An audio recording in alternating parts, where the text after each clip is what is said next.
father said that typically sermons aren't given, but he who has the gold makes the rules. So I'm going to give a sermon today.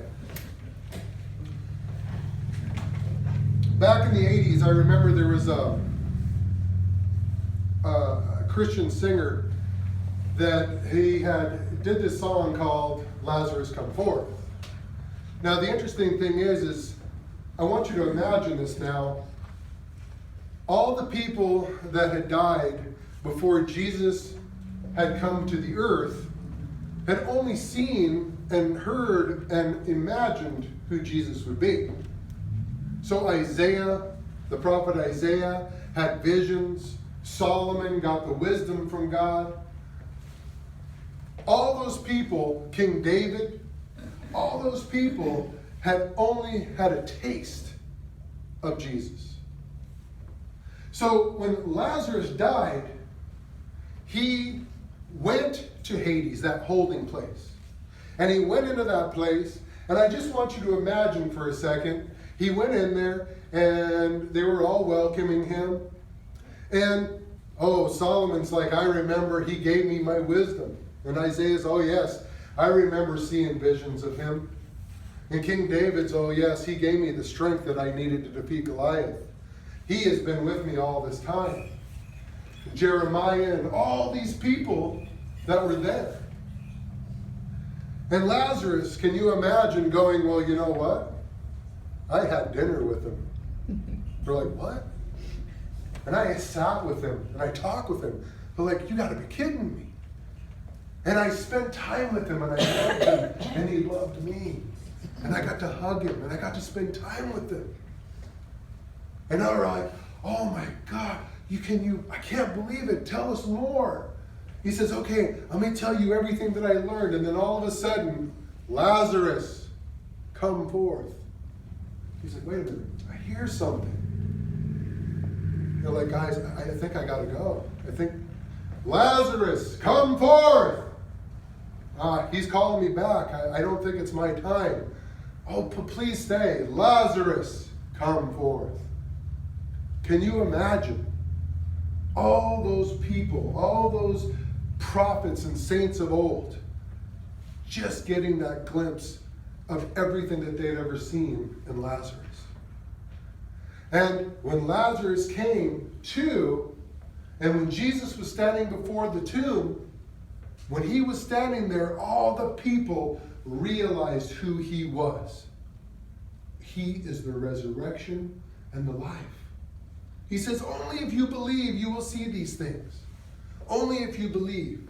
And when he shouted, Lazarus, come forth, they got to see a glimpse of the kingdom of heaven, the return of Jesus Christ, what we are looking forward to. But you got to remember when Lazarus died, he died with everything that was upon him. All those sins, everything was washed away, right? When we are baptized, when we go to the cross, we're dying unto self. And when we go into the tomb, oftentimes we are led into the tomb. And oftentimes, while we're living in this life, we are bound by these bandages. We can't walk, we can't move our arms, often we can't see. And those bandages often are sin and temptation and evil darkness that's within us. And when they laid Lazarus down and Jesus called him out, he came out walking with his face covered. And remember, his face was covered. And can you imagine that glorious light that he probably saw as he was walking out the tomb?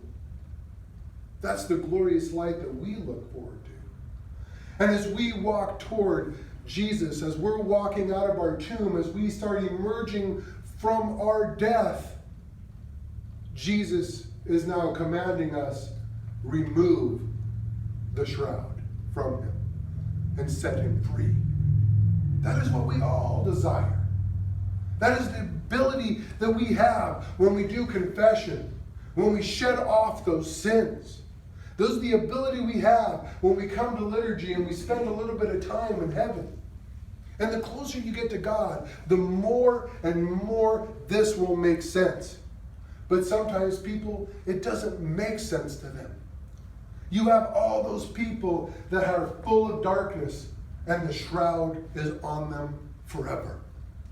Their eyes are covered, their hands are bound, their legs are bound, and they never once are free. They never hear the call of Christ. Or if they do hear the call of Christ, they insist on staying in the tomb. That is many times what happens.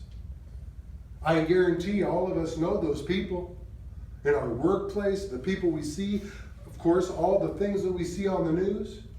All those people are bound by sin. All those people are bound in darkness. They all hear the call. Trust me when I tell you, everybody that ever lived and ever will live hears, come forth.